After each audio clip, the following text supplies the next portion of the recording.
Hi, Joe here from Shutter Speak Photography. Very nice to see your smiling face again here on YouTube. Hey, so Nikon has just dropped firmware 4.0 for the Nikon Z9 with some pretty cool changes and new features added to the firmware. So let's take a look and see what Nikon has dropped for us. Okay, so with firmware 4.0, we get a few new things that we didn't have before and some updates to things that we did have. So first up, we have some new bracketing increments for auto exposure bracketing and auto flash bracketing, etc. I'll go through those. We have more time for pre-release capture. So that's going up significantly, which is pretty wild. We have a new size option for JPEG plus JPEG recording. I'll explain that. There's a new feature called auto capture, which is not going to lie to you, it's a little complicated, but it's also way cool. For video, we have auto capture as well, a new low ISO sensitivity for N-Log, a new options for high-res zoom speed, and a new slow motion video option that the Z30 had, but yet the Z9 didn't. So, hey, the Z9 caught up to the Z30. And there's a couple of changes, minor changes to the playback menu as well. So, hey, let's talk about them.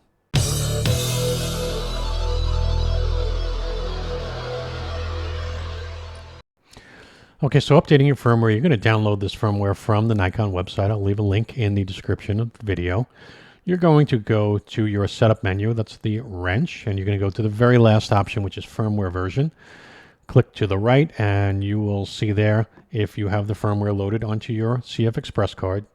You do need to load it into the root of your CF Express card, and it does need to be loaded into slot 1 of the camera. You'll see an option to update your firmware. Okay, from there you can go ahead. Do you understand you're going to need a full battery to do this, and it's going to take about 5 minutes or so for the update to complete.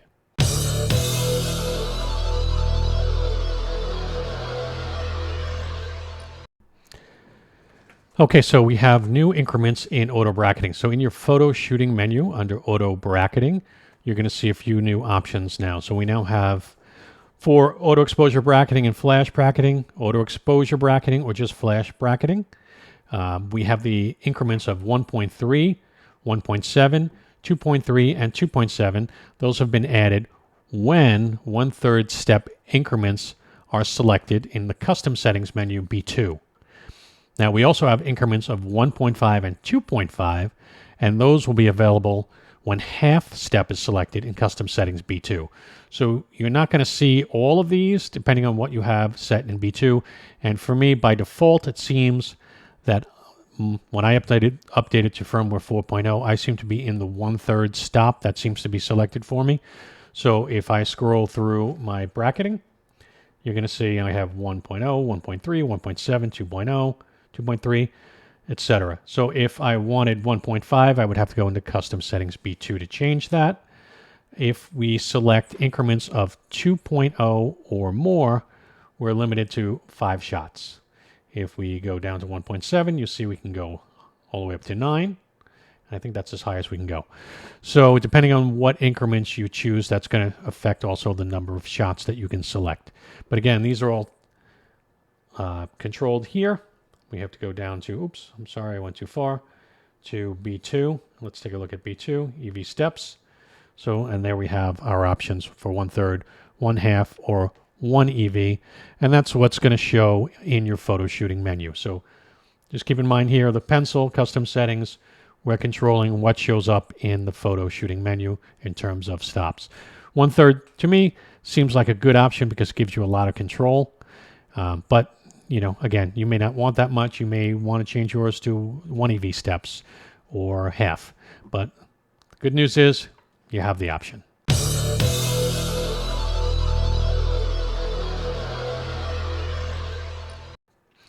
Okay, so this next update is an improvement on how pre-release capture worked.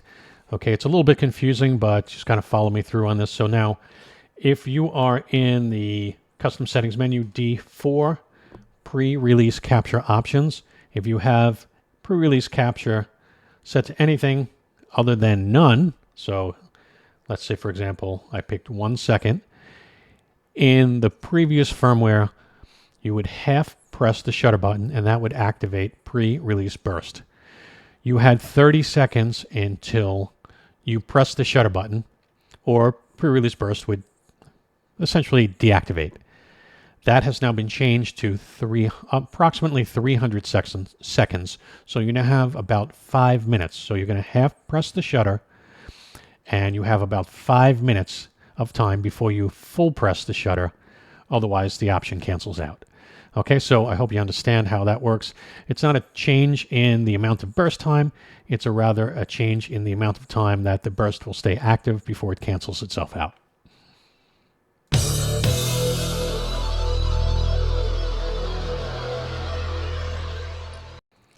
All right, next up we have a new option for our secondary card. So we now have a new size option for JPEG when JPEG is selected on your second backup card. Okay, so you're going to need to go to the photo shooting menu. You're going to need to go to roll played by card in slot 2. Now you see I have mine set for backup. I'm shooting in RAW and I keep a backup copy on the secondary card. But you see we have options, right? We could do overflow in case one card got filled up. You could do backup. You could do RAW on slot 1 and JPEG on slot 2. But this is where the new option is, JPEG on slot 1 and JPEG on slot 2. We can now select large on slot 2, whereas we previously could not. So that's pretty straightforward.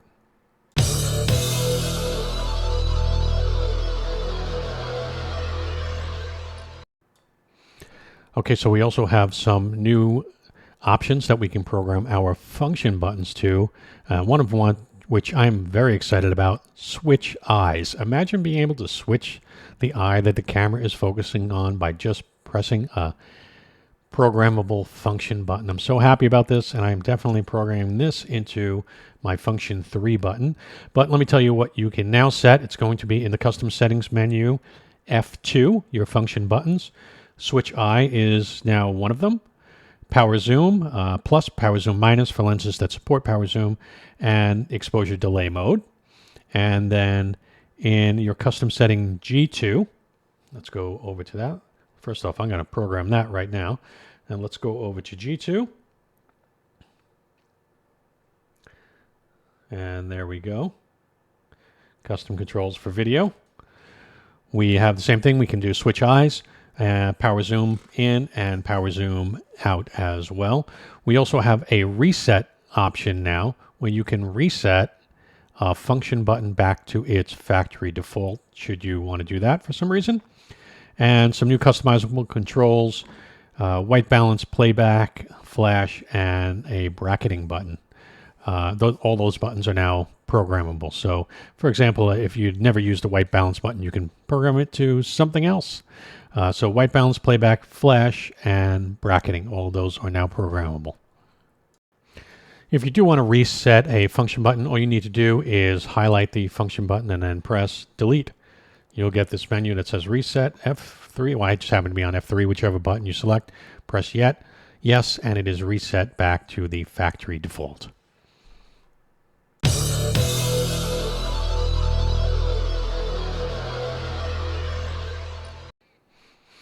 Okay, so Nikon also added in the custom settings menu D6 exposure delay mode. This was in every other Nikon camera ever, I think, but it's here now. So essentially, what does it do? Well, it gives you a short delay when you press the shutter button. So you can have as short as 0.2 seconds, a half second, up to 3 seconds of a delay when you press the shutter button. Now, what does this do for you? Well, I happen to think it's great for when, for example, I'm on a tripod and I don't have a remote. Giving a half second delay is nice because what it does for me essentially is it's just a short delay before the picture is taken to avoid any camera shake. And you can set it to be nice and short, shorter than what you could do if you were using the timer. So that's nice, and it also isn't going to force a focus or anything like that that the timer would do. So exposure delay mode is a nice little kind of cheat if you don't have a remote handy with you.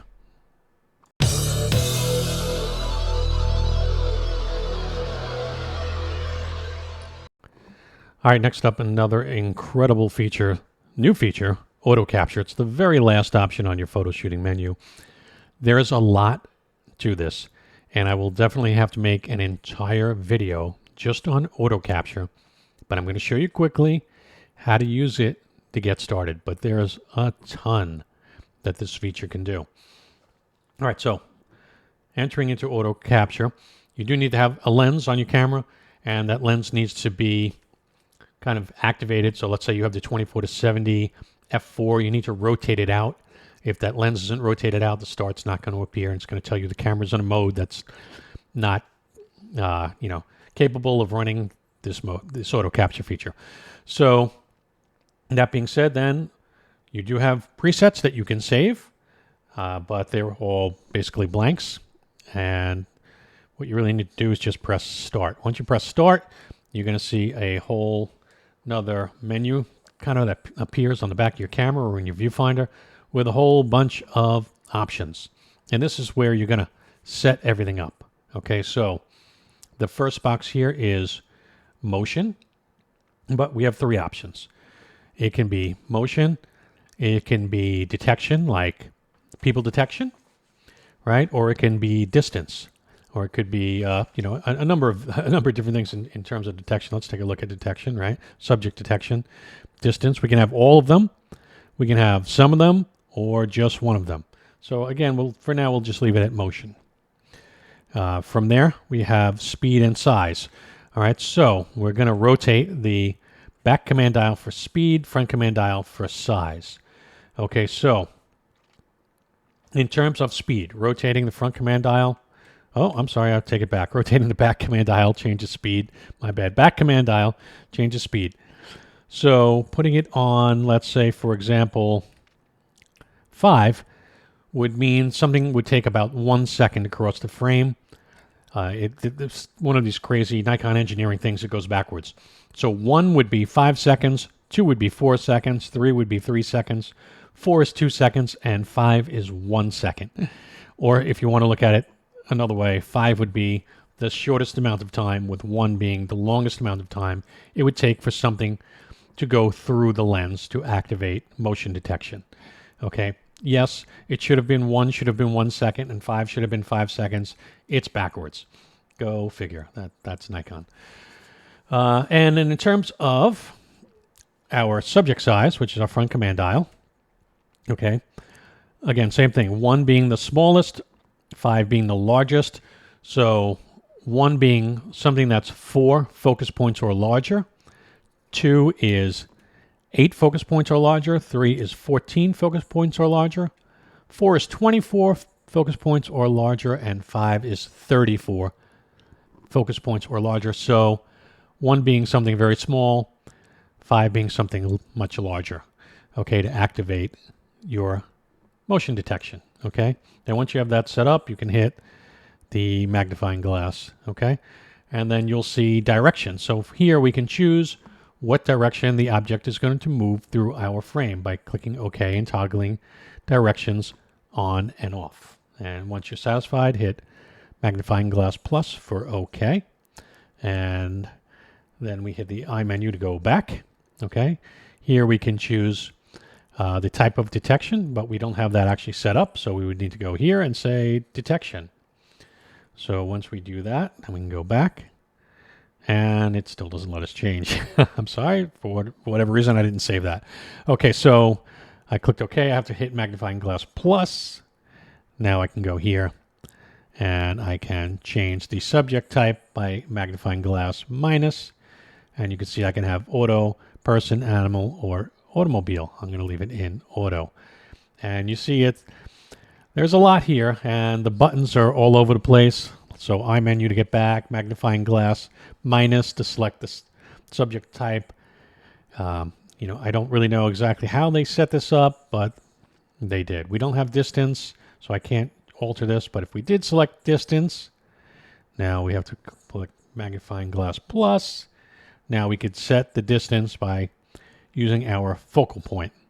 Okay, we would focus on something in that distance, and that would change the distance for us. So here we go.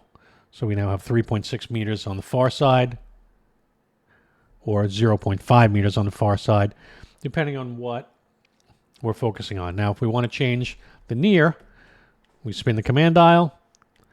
Sub-command dial can do this manually for us in the front. So we can either focus for the far or we can spin the command dial. Okay, so that's how that's going to work. And then you're going to hit the I button to go back. Target area, we're going to select here. And you see we can kind of fill in these little dots. This won't take long, right? Or we could do all or none, right? So once you've filled in the area that you want, you can just hit OK. Okay, and iMenu brings you back. And then we have record time. So recording time, we can do 1, 2, or 3, all the way up to 30 seconds, up to 10 minutes. I take it back, up to 30 minutes. And then wait after shooting before we re-trigger, all the way up to 30 minutes. Okay, so that is in a nutshell how this kind of works. And what we do now is press the recording button to start and the trash can to end. Once we did start, we're going to press recording again to end. And you see if I even move the camera a little bit, well, we don't have anything that's in the range. There's no subject being detected, so there's no pictures being taken. And that's why garbage can to stop it. And that's a pretty quick overview. Like I said, we're really going to need a full video to really understand how this works, but that's a quick kind of Reader's Digest version of how auto capture is going to work to get you started.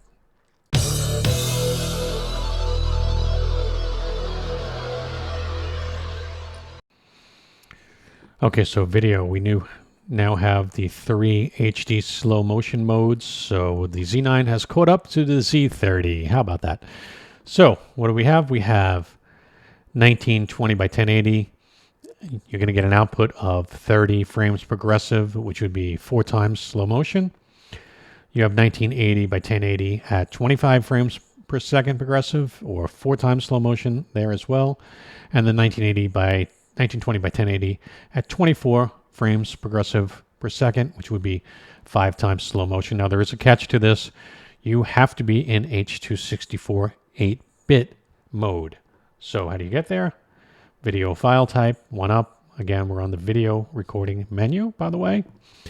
And then click into there. If you are not on H.264 8-bit, those options do not appear.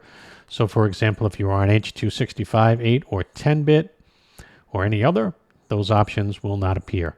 So you need to have this selected if you want these new slow motion modes. Okay, so that is how the new slow motion video works. Okay, so there are a bunch of other changes as well. For example, in the custom settings menu, there are some new options now for the shutter sounds and volume options. There are changes for the display in the viewfinder. We have a updated display, updated connecting to FTP options, etc. So there's just a list of things here in this firmware. But aside from that, I think most of these other things are really geared towards working professionals who are press photographers who are connecting to FTP sites and things like that. And these are things that you're going to want to look at the manual, the supplemental manual for. There is a supplemental manual for this update that covers only the updates in Firmware 4.0. Okay, thanks for watching, YouTube. I hope this gets you up to speed fast on Firmware 4.0. And if anything in this video has helped you out, please help me out by hitting like, subscribe, and of course, ring the bell. Thanks for watching, and I hope you enjoy using Firmware 4.0. And look for me on the next video when we go through a little bit bigger deep dive on how that auto detection system works in the new Firmware 4.0 for your Nikon Z9. Hey, leave me a comment. Let me know what you think about the new firmware, and I look forward to chatting with you in the comments, and I hope to see you soon. Thanks for watching, YouTube. Bye-bye.